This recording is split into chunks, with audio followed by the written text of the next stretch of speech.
Reportage.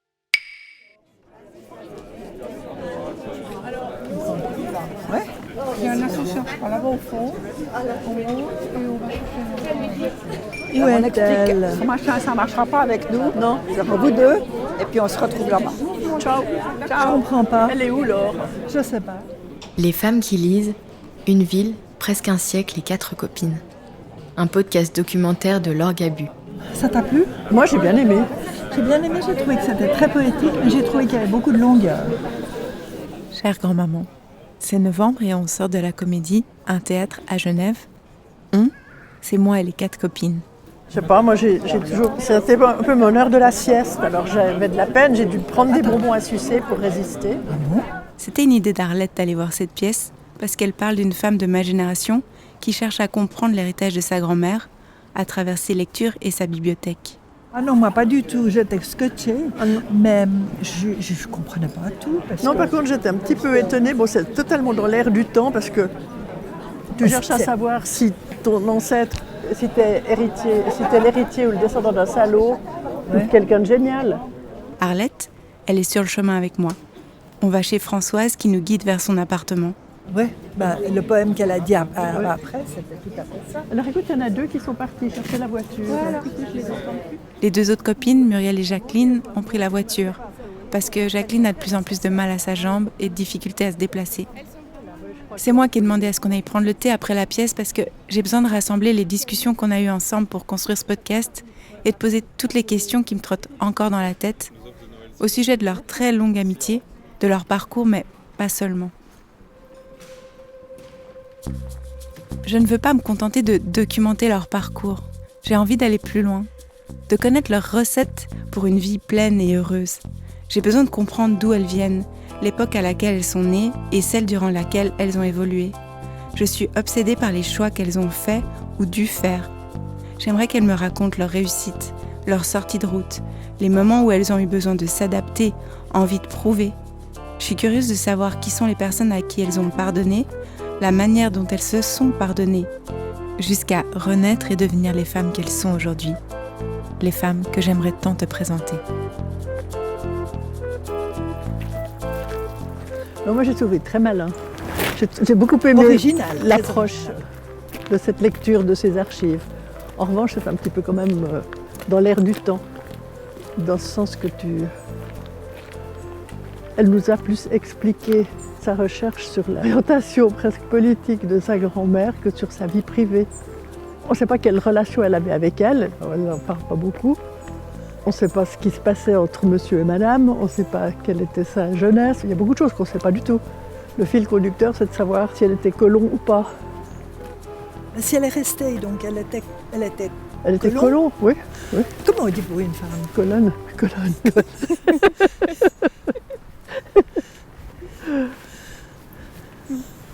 Reconnaître ceci, reconnaître cela. J'ai trouvé très beau ce passage où elle disait ce qu'il fallait reconnaître quand on était l'envahisseur, en fait. Mais moi, je me demande, par exemple, si je découvrais que mon grand-père ou ma grand-mère était colon, mais je m'en foutrais, c'est pas à moi.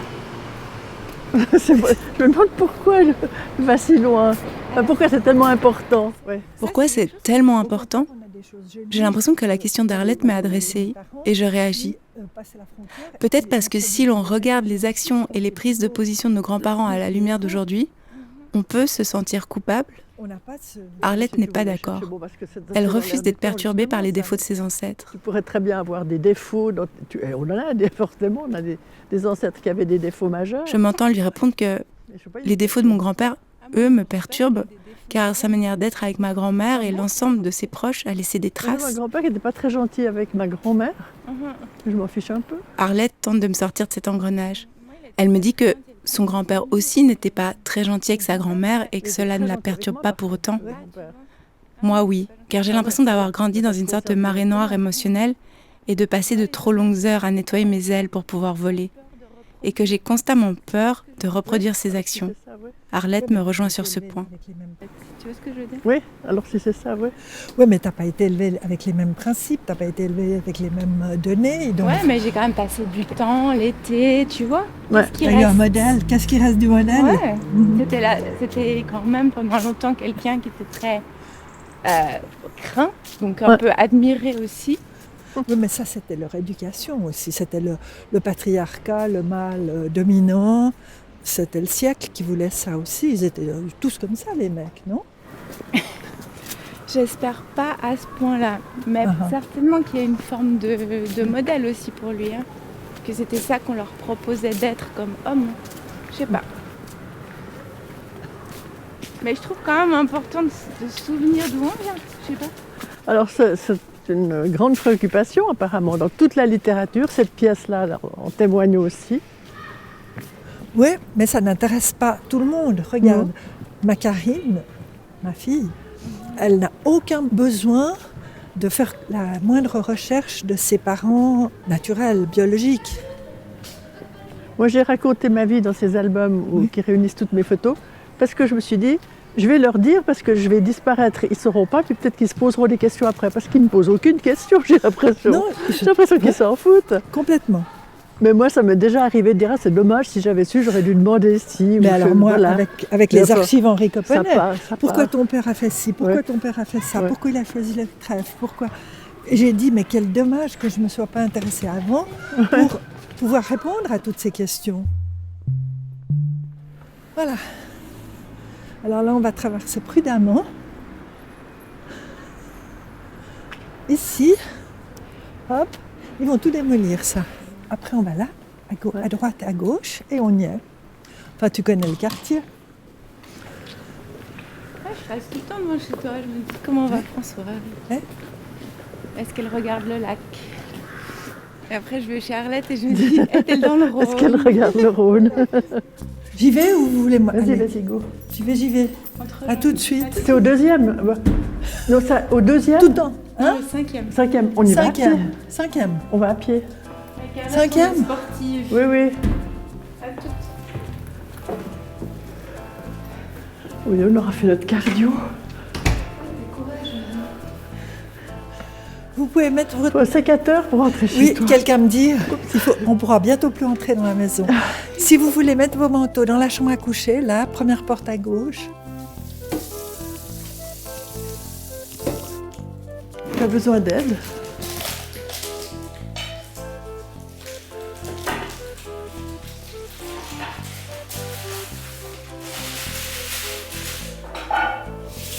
Tu as besoin d'aide? Non, j'aimerais une réponse à une question. Qu'est-ce qu'on fonce, au salon ou autour de la table? Autour de la table. Tu crois? Non? Je sais pas, j'ai pas mis de nappe.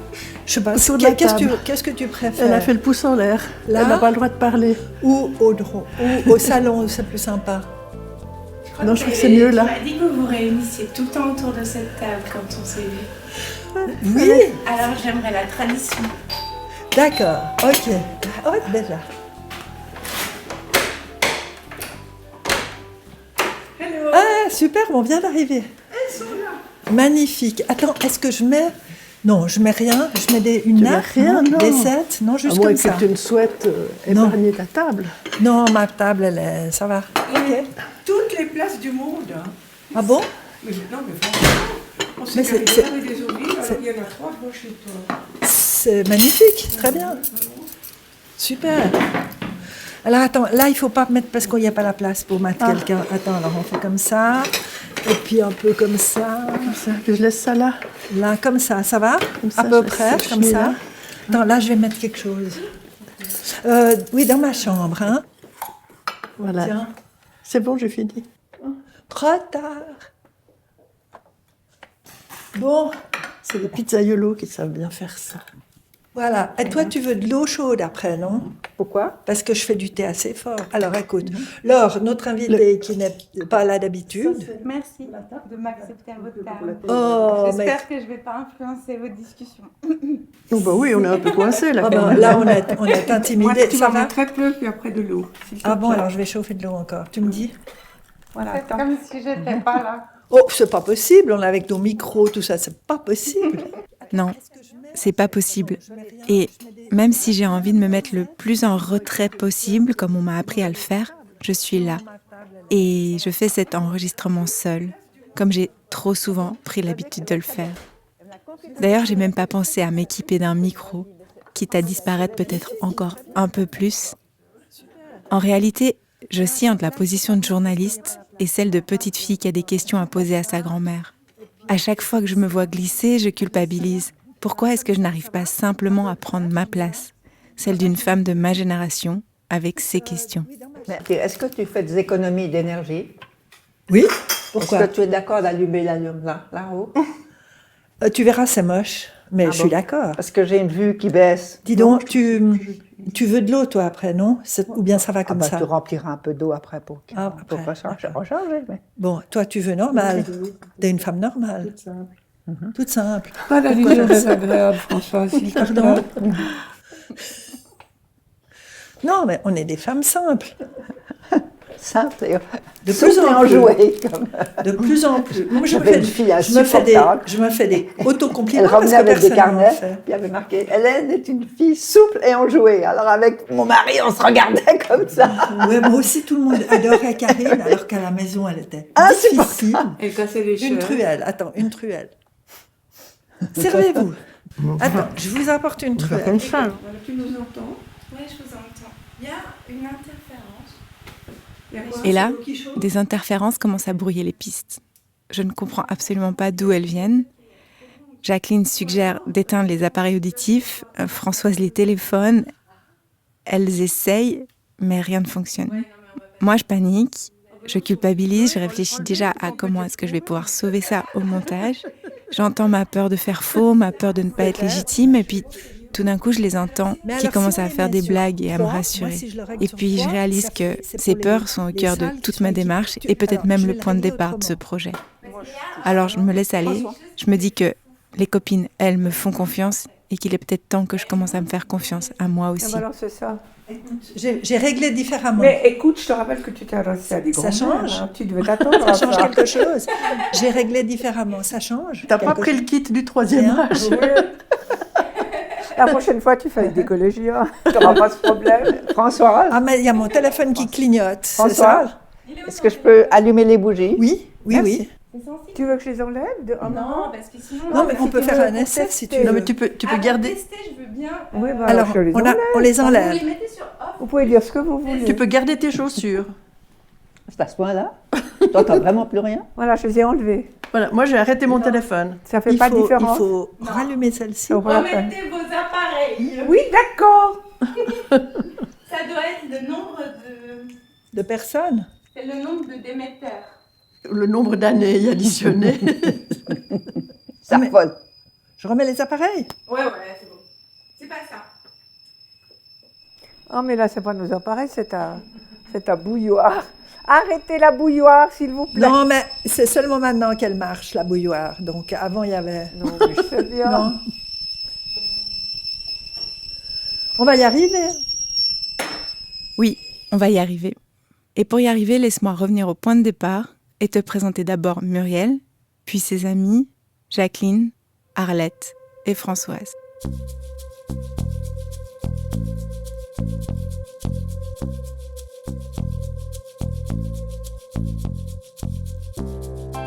As-tu déjà eu la sensation que l'histoire était déjà écrite ?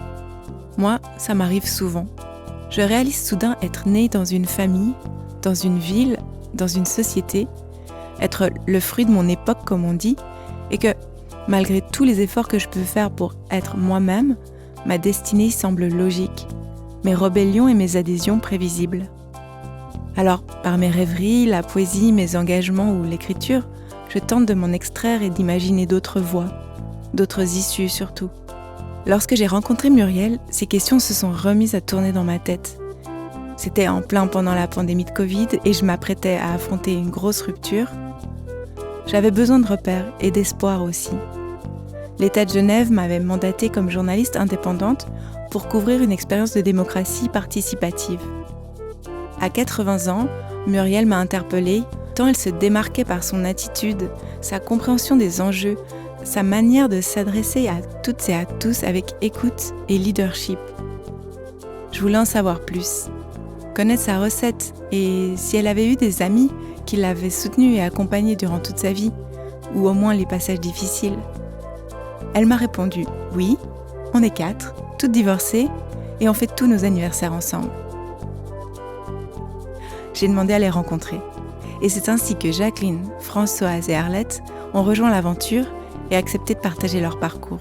Et c'est ainsi que je me retrouve à aller chez Muriel, avec mes micros, en me demandant « Est-ce que je suis en train d'écrire une histoire qui est déjà écrite, l'histoire que l'on attend que j'écrive, ou l'histoire qui doit être écrite ?» Allô? Oui, c'est là. Oui. 1, 5, 0. Ok. À tout de suite. 4e. Identité. Prénom Muriel. Année de naissance 1942. Taille environ 175 cm. Profession secrétaire générale d'ONG, retraitée. Situation familiale grand-mère et divorcée. Milieu social aisé. Enfance et éducation master en sociologie, Université de Genève. Enfance rude mais privilégiée. Personnalité. Principal trait de personnalité, recherche de sagesse. Qualité, stabilité. Défaut, attaché à mes racines. Désir profond, créer des ponts entre les personnes de mon entourage. Peur profonde, rater la sortie, entre parenthèses, la fin de ma vie. Devise, il faut faire avec. Rajouter ultérieurement, accroche ta charrue à une étoile. Voilà. Bonjour. Voici. Ça va? Ça va bien et toi? Oui, bien. C'est sympa de te voir. Oui, oui. Comment ça va? Je suis très contente d'être ici. Ça va bien avec toi? C'est sympa. Je lève mes chaussures? Non, non, tu peux les garder. Non, non, T'es non, sûre? non, non, j'ai aucun problème avec. Moi, je crois que je préfère être en chaussettes. C'est vrai? Ah bon? Ça te gêne, non, si je suis en chaussettes? Non, pas Non. du tout. Non. Alors, je me mange. Je vais juste poser tout ça. T'as passé un bon week-end? Oh, ouais, très absorbant. Je suis crevée aujourd'hui. Ah, c'est vrai? Parce que j'ai été genre, dans l'Oberland bernois. J'ai été découvrir le nouveau paradis de mes enfants. Ils ont acheté un chalet à Meuren. J'étais avec mon petit-fils qui est formidable, il a 17 ans et puis il s'occupe très gentiment. Mais eux, ils étaient en train de vider, ils découvrent tout dans leur chalet, ils découvrent tout. C'est un chalet qui est dans son jus des années 50. Alors c'est très rustique, mais alors ah, tu voyais ça, la cave, et puis des pots et des tas de choses. Alors il travaillait là, et puis mon petit-fils, on a été allé faire une promenade parce qu'il y avait les 2 chiens, mais il ne s'est pas rendu compte que moi, descendre mes genoux, j'en pouvais plus à la fin. Mais à ton âge, voilà. Ah, puis après, moi je suis remontée en benne avec le chien, et puis lui il est remonté. T'es descendu jusqu'où? Non, non, non, juste un petit bout qui s'appelle Guimauvalde. D'après des enfants, c'était rien du tout, mais pour moi c'était beaucoup. Voilà. Alors, j'ai Bon, bah, senti- c'est super aujourd'hui, on voit pas, mais il fait tellement beau. Il fait très beau, Où oui. est-ce que tu veux t'installer Ah, moi, dans je ce te beau propose salon? qu'on aille pour que tu entendes un petit peu les bruits de la ville. Ouais. Derrière l'ample et confortable salon, il y a un petit balcon sur lequel Muriel a installé une chaise verte et des plantes. Mais je suis dans la... Depuis là, elle peut observer Dans la l'avenue vie, en sur un- contrebas, sur une petite chaise verte. les magasins Avec qui, des d'après elle, plantes, ont commencé à faire des économies d'énergie et éteignent leur lumière plus tôt le soir. C'est très, très urbain. Et depuis là, elle peut Et puis, bénéficier mais d'un beau évidemment, point de il faut vue pas sur être la trop ville. gênée parce que je suis juste à l'angle, un feu rouge. Alors il y a les motos. Elle me dit qui adorent que partir c'est certes un fort, peu et puis il y a bruyant, les mais que ce ambulances, va-et-vient et l'aide à puis il y se a sentir un des peu gens moins qui seule sortent, parfois. Des bistrots, c'est très vivant, disons. Mais pour une personne seule, pourquoi pas, ça m'accompagne un petit peu. Voilà. Mais on est mieux quand on ferme la fenêtre. Quand même. On va fermer la fenêtre, puis on s'installe là. Moi, il faut que je mette des autres micros.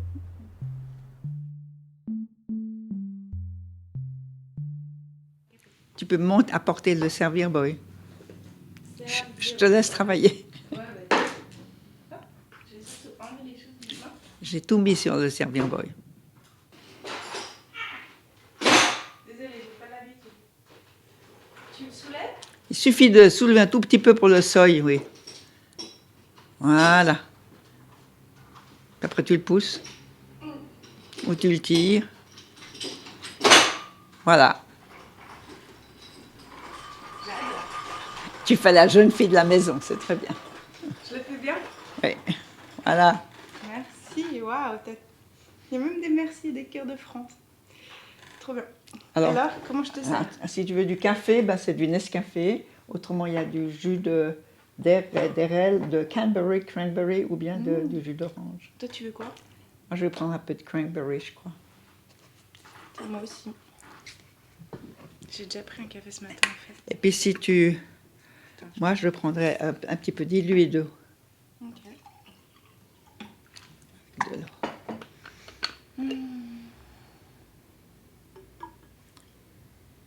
Voilà, merci. Avant de démarrer les entretiens avec Muriel et ses copines, j'ai lancé quelques recherches sur l'amitié. J'ai découvert toute une série de définitions philosophiques, dont celle d'Aristote dans l'Éthique à Nicomaque, qui écrit « L'amitié est une certaine vertu, ou ne va pas sans vertu, elle est ce qu'il y a de plus nécessaire pour vivre. » Une vidéo YouTube résumait tous ces concepts, alors je la leur ai rapidement envoyée pour lancer la discussion. J'ai beaucoup d'amis différentes. On parlait d'amitié, mais alors j'ai réfléchi qu'ensemble, j'ai beaucoup d'amis. D'amis, parce que, avec lesquels je fais des choses différentes. La semaine dernière, on est allé tester le Ceva. On était moyenne d'âge 83 ans. Trop bien. C'était vraiment une Attends, je aventure. t'enlève ton matériel de votation. Voilà. Ah, t'as déjà choisi. Ouais, j'ai déjà voté. Montre-moi ce Très que tu votes. conservateur. Très conservateur. Moi, j'ai dit non à l'élevage intensif parce que Ok. je trouve que c'est exagéré. Après, les gens qui n'ont pas d'argent, ils achèteront toujours des choses de l'étranger parce qu'ils ne pourront pas permettre le bio de luxe. J'ai dit oui pour l'AVS parce que je pense que c'est un combat d'arrière-garde de vouloir absolument garder ce... Oh, C'est tu vas te un- mettre les féministes à dos. Oui, certaines, mais pas toutes. Ah, je vous ai un peu provoqué avec ma vidéo sur l'amitié. Hein. C'est un petit peu. Oui. T'as réagi un peu fort. C'est-à-dire que c'est très élaboré, c'est très. Je sais pas, c'est plutôt des réflexions sur l'amitié. Je suis pas sûre que toutes ces personnes qui ont écrit d'une manière tellement sage, ils l'ont vraiment vécu. Et Aristote, je crois qu'il dit que les autres, l'amitié, c'est de choisir des autres qui sont aussi vertueux que nous. Ouais, est-ce qu'on les choisit ou est-ce que c'est la vie qui choisit les amis? Je pense que la vie nous les propose, puis nous on les garde. Peut-être, oui. Moi aussi, j'ai toujours eu beaucoup d'amis et pas mal de copains. Mais je n'ai jamais eu de groupe d'amis. Peut-être parce que j'ai toujours eu l'impression que les groupes pouvaient m'enfermer dans des rôles, des clichés, et qu'ils allaient m'empêcher de grandir, d'évoluer et de trouver ma propre identité. Mais depuis ma rencontre avec Muriel, qui coïncide aussi avec la pandémie, une rupture et la sortie du cœur sur la table, où Victoire Toyon invite à repenser et à revaloriser l'amitié, je regrette parfois de ne pas faire partie d'un groupe de copines, de ne pas pouvoir être entraînée par sa force, sa portée, son aura, et de ne pas bénéficier de son soutien surtout. Moi, je prendrais un petit peu dilué d'eau.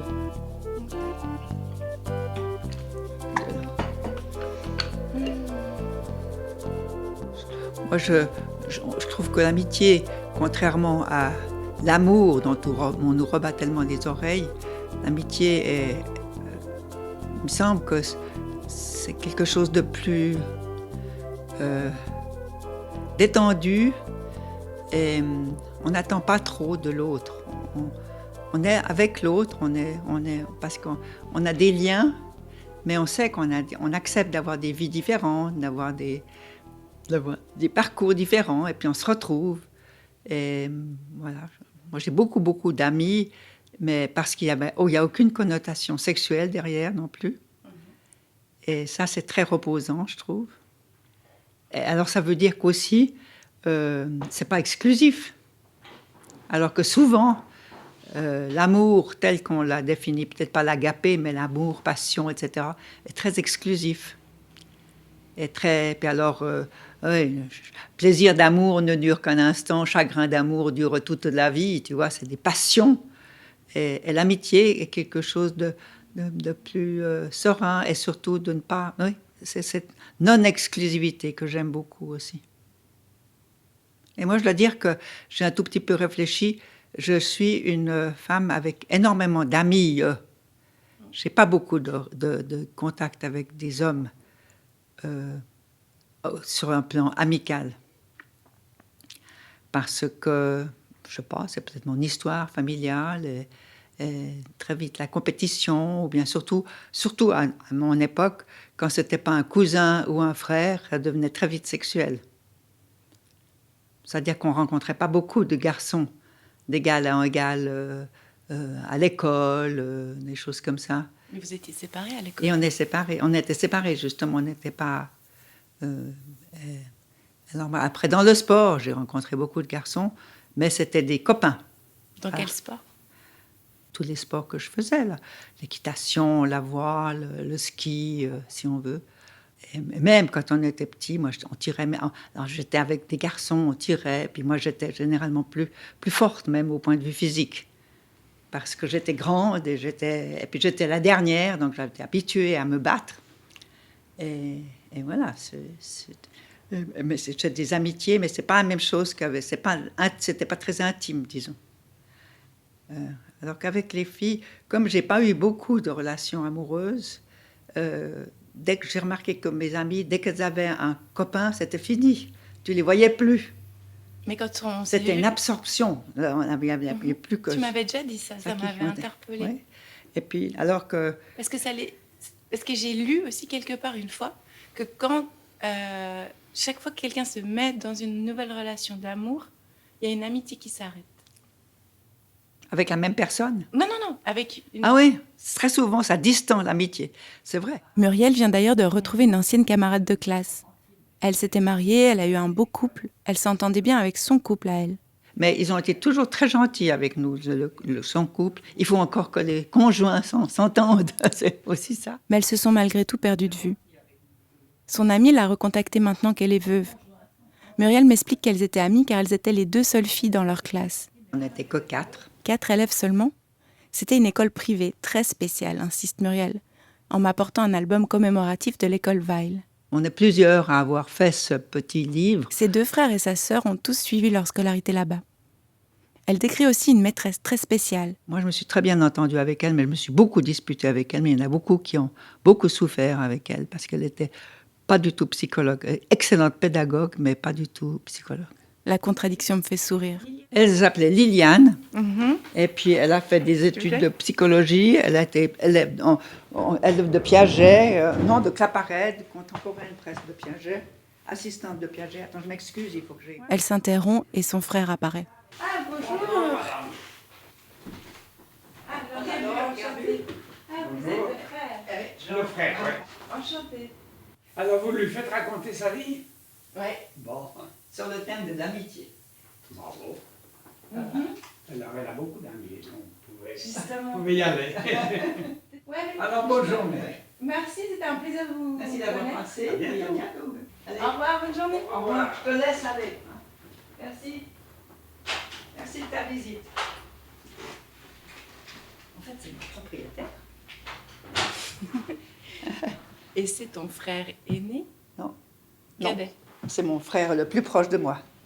J'avais deux frères, il y en a un qui est mort maintenant, Ok. et puis une sœur. Et moi, je suis la plus jeune, Et ce frère, comment il s'appelle? Jean. Jean. Et c'est le propriétaire de ta mère aussi. Voilà, parce Voilà. qu'on a ce lien aussi, que Ouais. ma mère a son bureau dans cette immeuble. Voilà, exactement. Et lui, il possède l'immeuble. Voilà, Il avait avant une très grosse étude d'avocat. d'avocat. Oui. Ouais. Il a plus l'étude, c'est fini. Et puis, mais il s'est fait un petit bureau pour avoir. Il a encore quelqu'un, et puis il fait ses affaires, etc. Mais il s'est calmé. Enfin, il a plus. Oui, il a 83 maintenant. Ah, moi, j'irais chez lui comme avocat. Ouais. Il donne confiance. Non? Il t'englobe un peu. Oh non, il peut ne pas être facile. C'est un avocat qui est assez. Viens vers moi un peu vers le micro, Ah oui. n'aie pas peur. Un avocat qui est assez coriace, hein. Ah mais, ouais? mais très juste, je crois. Il m'a beaucoup aidé quand j'ai eu des problèmes où il a fallu que je me sauve un peu financièrement avec mon mari. Il m'a beaucoup aidé, oui. Il t'a conseillé ou il t'a vraiment... Non, il m'a conseillé, oui. Oui, il m'a conseillé. Mais c'était, ça faisait partie de mon... comment il a fallu que je ravale ma fierté parce que, en somme, comme il a 2 ans de plus que moi, Ton frère? oui, ben c'était évident, tous ses copains, c'était mes copains. Donc, tu vois, c'était 2 ans, c'était vraiment des copains, je menais sa vie, si tu veux. Et puis surtout que je crois que ma mère, elle disait toujours, comme il était le 3e, quand il voulait faire des choses, il disait, oui, d'accord, fais, mais tu prends Muriel avec toi. Tu prends Muriel avec toi, parce que ça l'arrangeait, comme ça, on était ensemble. Et puis, comme il est très intelligent, alors il est très avocat aussi, il s'est beaucoup exercé sur moi, me convaincre qu'il fallait faire comme ci, comme ça, etc. Et puis, on a fait beaucoup de choses ensemble. Puis à un moment donné, j'ai dit, maintenant, il faut que je m'émancipe, il faut que je fasse ma vie. Et après, j'ai épousé Philippe. Et puis là, on s'est beaucoup moins vus parce qu'il n'avait pas beaucoup d'affinité avec Philippe. Et puis, j'ai dit que maintenant, je fallait faire à ma manière. Puis quand j'ai vu que je commençais à me perdre, parce que ça n'allait plus du tout, surtout au point de vue argent et au point de vue finance, je lui ai demandé de l'aide de nouveau. Puis là, il m'a beaucoup aidé. Mais enfin, il m'avait dit, oui alors, Muriel, je t'aide. Ouf. Mais ça risque d'être aux dépens de Philippe. Je vais t'aider, toi. Ah, voilà. Ah non, c'est hyper joli. J'ai cru qu'il te faisait culpabiliser de t'aider. Non, pas du tout. Non, il m'a dit, moi, on va essayer d'assainir la situation et de voir comme ça, mais c'est toi que je vais aider. Comme il est juste. Oui, très juste. Non, c'était très juste. Mais c'était dur, parce que je me revenais dans le giron de mon frère, tu vois. Il a fallu que je ravale ma fierté. Mais il m'a beaucoup aidé. Et il t'a vraiment bien aidé. Ouais. Bah, heureusement qu'il était là, non? Heureusement, sinon je sais pas où j'en serais. Est-ce que tu aurais réussi à demander de l'aide à quelqu'un d'autre que ton frère? Ben, j'ai même pas eu l'idée, non. Tu vois? Et puis du reste, après quand je lui ai dit, maintenant je quitte Philippe, je peux plus, il faut que je parte, il m'a jamais dit, il faut le quitter. Il m'a dit, c'est vrai, tu veux le quitter? Et puis, c'est tout juste, il m'a pas dit enfin, mais il m'a dit, ah bon, écoute, si tu le quittes, j'aurai peut-être un appartement pour toi, mais à condition que tu me dis, tu es vraiment seule. Il m'a dit, tu me dis pas que tu le quittes et puis tu continues à l'héberger. C'est pour ça que je suis ici. Et puis ensuite, il m'a dit, puis il faut que tu prennes quelqu'un pour t'aider, et ce sera pas moi. Et il m'a conseillé une avocate. Je me suis disputée avec elle, elle est dure, mais je suis sûre que tu t'entendras très bien avec elle.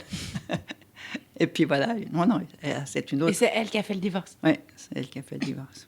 Ouais, alors elle a été fantastique. Et plusieurs fois, elle m'a dit, mais madame, c'est votre divorce. Vous ne pensez pas à votre mari et vous ne pensez pas à votre frère. C'est vous.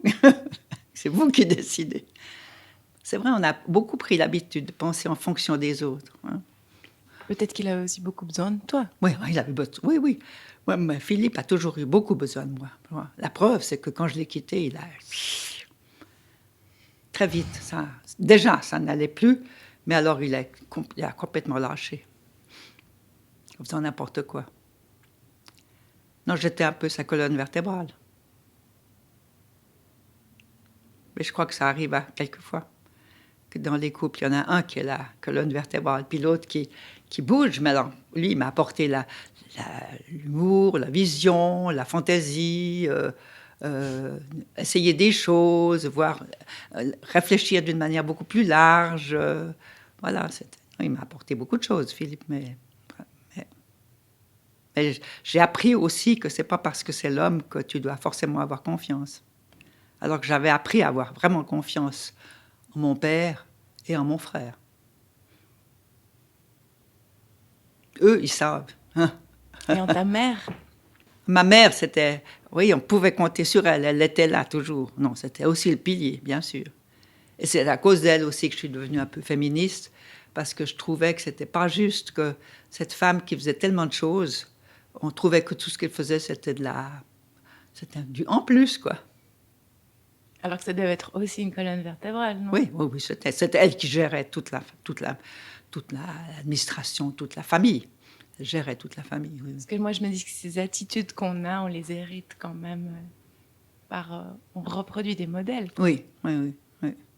Mais j'ai essayé de reproduire ce modèle tout en étant un peu plus moi-même. Elle disait toujours, « Oh, mon bonheur, c'est de faire le bonheur des autres. » Ça m'horripilait. mais c'est ça, c'était ça. Elle était artiste, ma mère. Elle était artiste, et puis elle a renoncé à faire une carrière d'artiste en épousant mon père. Ah, ça, je ne savais pas. Mm-hmm. On n'en a pas parlé. Oh, mais elle n'aurait jamais fait, elle était trop bourgeoise pour ça. Mais elle faisait quoi comme art? La peinture, par exemple. Mais je suis en train de regarder les tableaux. C'est elle qui a fait ça. Waouh! Décris-moi le tableau qu'on voit. C'est Sionnet, c'est la vue depuis Sionnet avec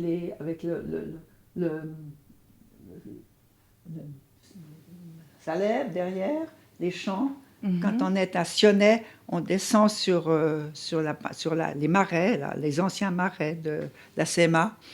On passait nos étés là-bas. Donc on voit des champs de blé jaunes avec le Salève en arrière-plan alors. Oui, c'est le Salève en arrière-plan. C'est Oui. splendide. Oui. Mais elle a fait des tas de choses, beaucoup. Par exemple, moi, elle m'a fait des très jolis portraits de moi qui sont dans le corridor On là-bas. ira les voir. Ouais. Des dessins. Elle a vraiment beaucoup de talent. Bon, c'était vraiment... Ouais, mais elle avait fait les beaux-arts. Elle avait étudié avec un peintre genevois qui s'appelle Blanchet. Et ce Blanchet, par exemple, je crois que c'est lui qui lui a fait ce buste, ça, c'est elle. C'est quoi, Maurice Blanchet là? Oui, je crois. Et je crois que c'est lui qui a fait ce buste, et c'est elle. Wow. Oui. Et puis la jeune femme qui est là, c'est moi. Mais je me demande depuis tout à l'heure. Oui. Donc c'est une quoi? C'est toi moi en ballerine. En ballerine. Et au fusain? C'est quoi du fusain? C'est du pastel, oui. Ah mais il est splendide ce tableau. En fait, c'était... Mais qui est-ce qui l'a C'était parce peint? que c'était... Je ne sais plus, c'était une dame, mais je ne sais pas comment est-ce qu'elle s'appelle. C'est une dame qui est venue parce que mon père était professeur ici à l'université, et puis chef d'un département de chirurgie. Et puis ma mère, naïvement, croyait que les hommes, les professeurs, on mettait leurs portraits après dans les corridors de là où ils avaient travaillé. Alors elle avait fait venir une peintre professionnelle pour peindre mon père. Et puis mon père, alors bon, il faisait les poses, mais il n'était pas très patient, disons. Et puis je pense que ça embêtait un peu cette dame, c'était une commande. Puis après, elle a su que je faisais du ballet. Moi, je prenais des leçons de ballet. Puis elle a dit, mais votre fille, elle fait du ballet. Vous savez, moi, je suis spécialiste de faire des portraits de danseurs ou danseuses. Alors ma mère lui a dit, ben faites le portrait de ma fille. Il est splendide. Et alors, T'as tout le monde quoi, le 12 trouvait... ans? Oui, j'ai 14 ans à peu près. Ouais. Et tout le monde trouvait quoi? Que c'était vraiment un peu ennuyeux, que c'était un peu moche, c'était vraiment pas grand-chose. Mais ma mère l'aimait bien parce qu'elle l'avait mis au-dessus de son lit quand elle était devenue veuve. Alors moi, je l'avais mis en haut, au grenier. Je l'avais pris quand on a vidé la maison. Et puis après, l'année dernière, j'ai dit, oh, mais je pourrais changer peut-être. Je vais, maintenant que je suis vieille, je me mettre quand j'étais jeune. Non, en fait, c'est très perturbant maintenant que tu le dis, parce qu'elle te ressemble vraiment beaucoup. Mais j'adore ce cadre bleu c'est ta mère qui a mis du bleu autour. Oui, enfin, c'est encadré, j'ai pas changé l'encadrement, non. Non, mais ça rappelle le bleu de tes yeux. Oui. C'est très beau. Mais tu avais les cheveux tout courts en plus. J'ai toujours eu des cheveux assez courts, oui. C'est rare pour l'époque, non? Oui. Non, je sais pas. Non, mais ils étaient assez frisés, et puis surtout, ils me dérangeaient un peu. Je n'ai jamais été une personne qui soignait beaucoup ses cheveux. Alors, un temps, j'ai commencé à me teindre les cheveux pour faire dame, parce que j'ai eu des cheveux gris très vite. Jusqu'à ce qu'on ait nos 3 enfants, je me suis un peu teint les cheveux, puis je les avais un peu plus longs, mais jamais très, très longs. J'ai même fait des chignons, quelquefois. Bon, mais... Elle est splendide. Je suis complètement fascinée. C'est vrai? Je t'écoute plus. Ah bon? Tu l'aimes? Ah, tu l'aimes? Ah oui? Ouais.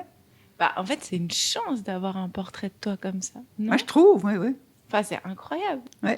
Mais tu te souviens du nom de cette dame, cette peintre? Il faudrait leur rendre hommage à ces artistes je trouve. qui sont devenus des femmes peintres et on a oublié leur nom. Oui, parce que dans le portrait de mon père, malheureusement, il n'a jamais été accroché à la polyclinique. Mais il existe. Il existe. Ah, il n'a jamais été accroché à la polyclinique? Non, parce que je crois que quand ma mère a dit, ben voilà, mon mari est mort, j'ai un portrait de lui. Oh, mais vous savez, madame, on ne va jamais le mettre, il va être dans un coin quelque part, gardez-le. Alors elle l'a gardé. Donc finalement, c'est la jeune ballerine qui a marqué. Et puis quand elle est morte, il y en a un, ils se sont disputés pour ne pas la voir. Enfin voilà. Attends, j'ai perdu le fil. Comment on est arrivé à toi, ballerine? Ouais. Ah, parce que ta mère était peintre. Et la question, c'était, est-ce que c'était le pilier? Oui, c'était le pilier de la famille. Oui, ma mère, elle était le pilier, vraiment, bien sûr. Parce que mon père, elle a tout fait pour qu'il puisse faire sa carrière. Comme c'était aussi le rôle, la plupart du temps, des femmes bourgeoises. Des femmes bourgeoises. Il était très reconnaissant, mais il ne l'exprimait pas beaucoup. Mais il était nul à la maison, il ne savait rien faire. Mais c'était un bon chirurgien. J'espère. S'il l'a pas été, ceux qui n'étaient pas là ils ne sont plus là pour témoigner. Non, il était encore le chirurgien, généraliste vraiment. Et puis, mais il a été le chef des urgences pendant 30 ans à peu près, 20 ans. Ça s'appelait la polyclinique de chirurgie. C'était la médecine des accidents, la médecine, voilà, et puis aussi pour les économiquement faibles. Non, il a eu beaucoup d'assistants médecins qui ont passé sous lui parce que c'était en un passage. Quand on faisait son FMH, on allait aux urgences pour apprendre, en somme, à travailler vite et bien, etc. Et c'était une époque où en somme, tout ce qui était ce côté-là était très séparé de l'hôpital. C'était deux domaines différents. Et moi, j'ai travaillé pour lui aussi. T'as fait quoi? Parce que j'avais fait une école de secrétaire, puis il trouvait que je ne faisais pas grand-chose. Alors, il m'a dit, écoute, viens m'aider à la polyclinique. Et puis, je tapais les rapports de radio d'urgence faits par les médecins. Je tapais ça. Alors là, je voyais tout ça, quoi. Mais c'était bien, j'aimais bien. Du reste, s'il avait été moins macho, il m'aurait poussé à faire de la médecine, je pense. Merci. Vous écoutez Les Femmes qui lisent, un podcast réalisé par moi-même, Laure Gabu, et produit par Reportage et Audiosensible. Je remercie infiniment Justine Chanal pour les illustrations, Mélissa Henry pour l'accompagnement, Pascal Natter pour le coaching dramaturgique, Roland Bucher pour la musique, Julien Matet pour le mix. Merci aussi à Amanda et Émilie pour leurs conseils, à Julie, Mathia et Andreas pour leurs écoutes, et à l'équipe de Reportage pour la communication et la diffusion. Si cette histoire vous plaît, n'hésitez pas à la partager et à lui mettre plein d'étoiles sur les plateformes. Vous pouvez également vous rendre sur reportage.ch pour en découvrir d'autres. Ce podcast a pu voir le jour grâce au précieux soutien des fondations Jan Michalski, Ernst Gunner, du Jubilé de la Mobilière, de la Fondation Suisse pour la Culture et la Radio et de Swiss Perform, de Journafond et du Fonds d'aide à la création sonore de la ville de Genève. Un immense merci.